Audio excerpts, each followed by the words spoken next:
अब हम पढ़ेंगे प्रश्नावली 5.3 का चौथा प्रश्न। ठीक है, इसमें क्या बोल रहा है, अभाज्य गुणनखंड विधि से निम्न संख्याओं का वर्गमूल ज्ञात कीजिए। ठीक है, अभाज्य गुणनखंड विधि से। अभाज्य गुणनखंड कैसे निकालते हैं? अभाज्य गुणनखंड विधि क्या होती है? जैसे हम लासापा निकालते हैं ना, लासापा कैसे निकालते थे? ऐसे कर लेते थे, मान लो 16 का अब हमको निकालना है, कैसे करेंगे? तो क्या करते थे, सबसे पहले सबसे छोटी संख्या एक के अलावा जो सबसे छोटी संख्या से जो कटेगा वो लिखते थे यहाँ पर। ठीक है, ये निकाली हम छोटी संख्या छोटी क्लासों में। ठीक है, तो 2 अट्ठे 16, फिर 2 चार को 8, फिर 2 दूनी 4, फिर 2 एकम 2। तो इसको कैसे लिख लेते थे? फिर बराबर 2 गुणे 2 गुणे 2 गुणे 2। यही तो अभाज्य गुणनखंड निकालते थे हम। ठीक, 2 के बाद हम अगर जैसे 2 से नहीं कटता तो फिर हम 3 से चेक करते, फिर 4 से नहीं 5 से चेक करते। ठीक है, अभाज्य गुणनखंड देखते हैं। अभाज्य क्या होता है?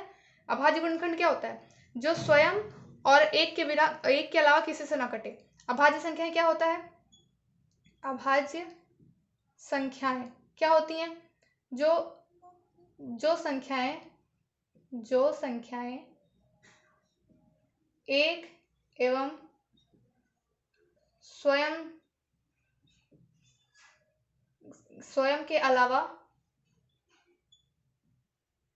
किसी से भाज्य नहीं होती, किसी से भाज्य नहीं होती।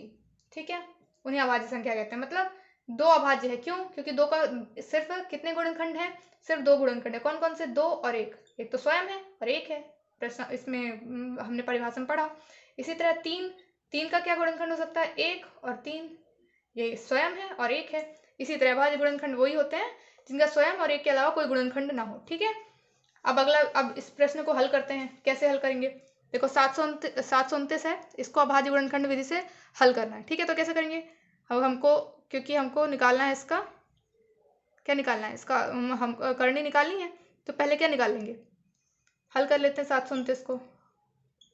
729, अब देखो इकाई स्थान पर अगर सम संख्या होती तो वो 2 से कट जाती, पर ये 2 से नहीं कटेगी। तो हम क्यों? क्योंकि इकाई स्थान पर 2 4 6 8 सम संख्याएं नहीं है। तो ये किससे? अब 3 से काट लेते हैं। 3 से कटेगी कि नहीं? 3 से भाज्य होने का क्या नियम है कि संख्या के अंकों का योग 3 से कटना चाहिए। तो 9 2 11 और 11 7 18, 18 3 के पहाड़े में आता है। हाँ आता है, तो हम ये 3 से कटेगा तो हम 3 से लेंगे। 3 दूनी 6, 1 बचा। ठीक है, 3 चौको 12, 1 बचा यहाँ पे, तो ये 12 हो गई। 12, 3 त्रिकाई 9। ठीक, अब फिर से देख लेंगे 3 से कट सकती है क्या? 4 3 7 2 9 कट सकता है। 3 की भाज्य होने का नियम क्या होता है? 3 का गुणनखंड कि 3 अंकों का योग 3 से होना चाहिए, कटना चाहिए। ठीक है, तो 3 4 3 7 2 9, 9 3 के पहाड़े में आता है, तो फिर 3 से काटेंगे। 3 अट्ठे 24। पहले एक अंक का लेते हैं। जैसे पहले हमने इसमें क्या किया था, 3 का भाग पहाड़ा पड़ा था कि 7 से ज़्यादा ना जाए, क्योंकि 7 3 से बड़ा है तो इसमें जा सकता था, पर यहाँ 2 छोटा है तो हम 2 संख्या ले लेंगे। ठीक है, 3 अट्ठे 24, 3 एकम 3। ठीक है, फिर देख लेंगे 8 1 9, यानी 3 के पहाड़े में 9 आता है, यानी 3 से ही कटेगा ये भी। 3 दूनी 6, क्या बचा? 2, 2 और 1 21, तो 3 सत्ते 21। ठीक, फिर 3 नमा 27, फिर 3 से कटेगा 3 त्रिकाई 9, फिर 3 से कटेगा 3 एकम 3। तो ये आ गया। अब हम इसको कैसे लिखेंगे? 729 बराबर करके लिख लो। अंडर रूट में क्या आएगा? 3 गुणे कितनी बार 3 है? 1 2 3 4 5 6, 3 गुणे 3 गुणे 3 गुणे 3 गुणे 3 गुणे 3, ये आ गया। ठीक, अब बराबर करके लिखेंगे, क्या आ जाएगा? अब हमने पढ़ा था कि करनी में जब 2 संख्याएं होती हैं, दो जोड़े में होती है, तो वो निकल आते हैं। तो क्या आएगा? ये बाहर जब आएगा तो क्या बनेगा? 3, इसमें से 1 आ गया, इसमें से 3 आ गया, फिर इसमें से 3 आ गया। ठीक, 3 त्रिकाई 9, 9 त्रिक 27, तो इसका क्या हो गया? वर्गमूल 27। इसका आंसर क्या हो गया? वर्गमूल 27। ये हो गया अपना आंसर, उत्तर। ठीक, ऐसे ही अगला हल करेंगे। अब दूसरा देख लेते हैं। इसी तरह अभाज्य गुणनखंड विधि से हमको क्या निकालना? वर्गमूल। वर्गमूल निकालने के लिए हम क्या लेते हैं? करनी में लिख लेते हैं इसको। ठीक है, तो इसको हम पहले हल कर लेते हैं। ये हो गया अभाज्य गुणनखंड विधि से बनाने के लिए 4 0 0 400 हो गया। अब यहाँ पे इकाई स्थान पे क्या है? सम संख्या है, यानी ये 2 से कटेगी, तो 2 से हम कर लेते हैं। 2 से भाग, एक प्रकार जैसे भाग देते थे ना, ऐसे ऐसे करके देते थे, इसमें सीधी लाइन खींच के दे रहे हैं, वही है। 2 दूनी 4, 0 0 उतार लिया। फिर 2 से कटेंगे, 2 एकम 2, 0 0 उतार लिया। क्यों 2 से काट रहे हैं? क्योंकि सम संख्या है इकाई अंक पे, ठीक है। फिर 2 से काटेंगे, 2 पंचे 10, फिर 0 उतार लेंगे। फिर 2 से काटेंगे क्योंकि यहाँ पे सम संख्या है, 0 2 4 5, ठीक है।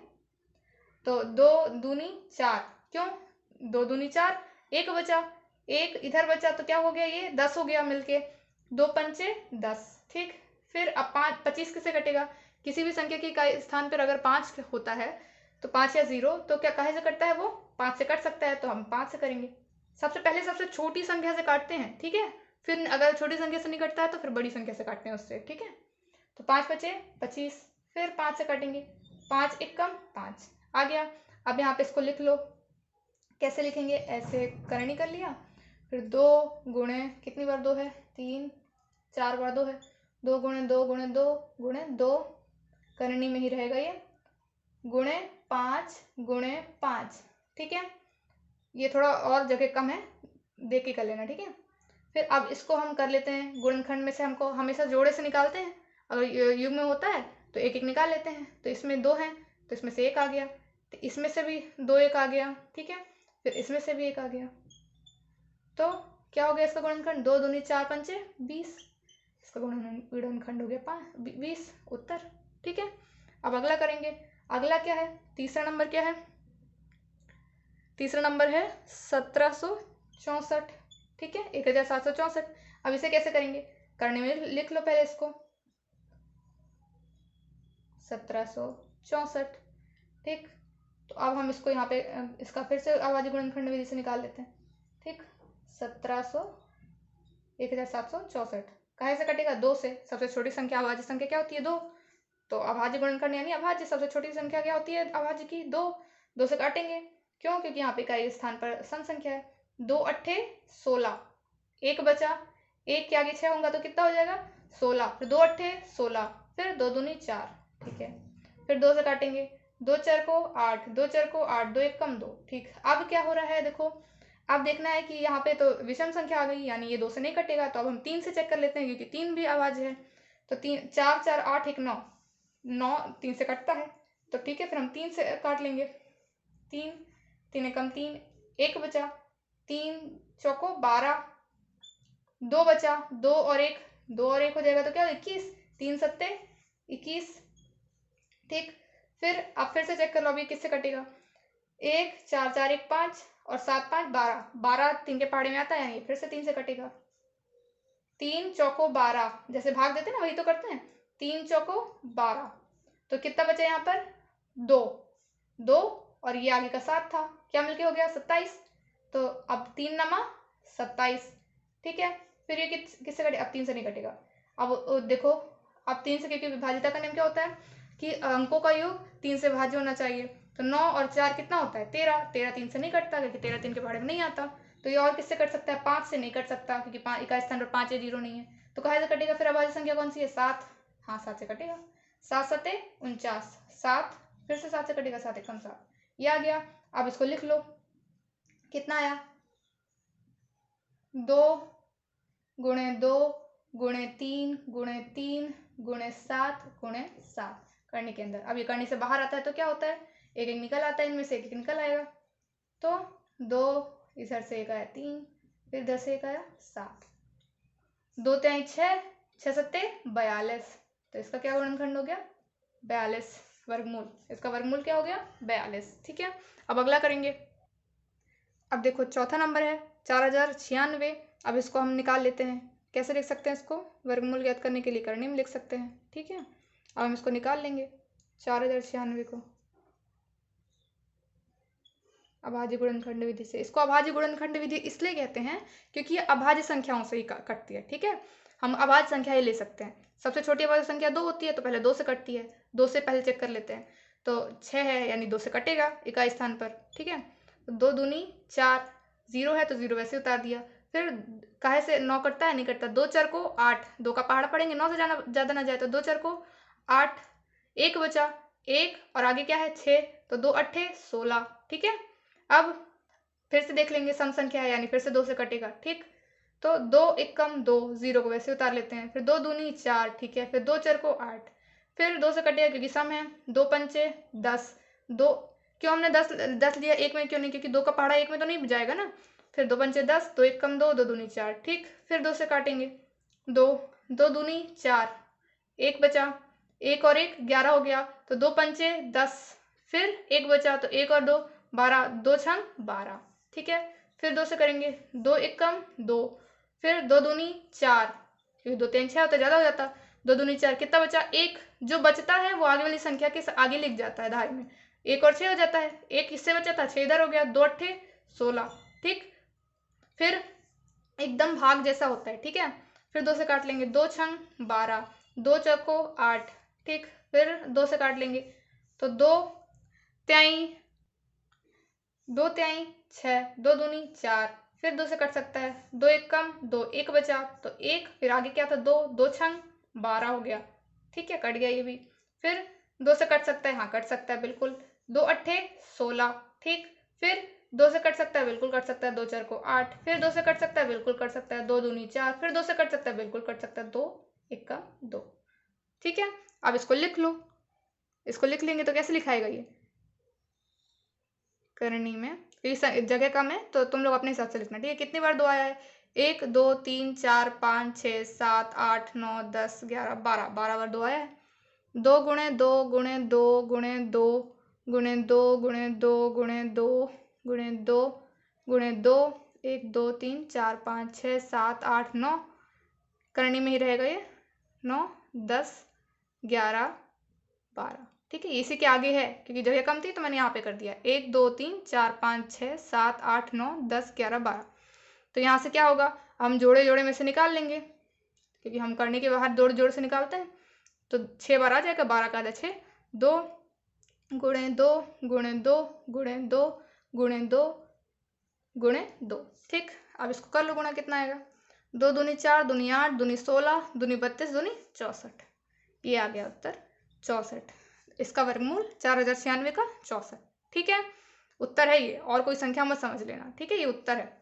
अब आगे करेंगे, अब इसी तरह 5वां कर लेंगे, पहले इसको करनी में लिख लेते हैं, करनी में 7744, ठीक है।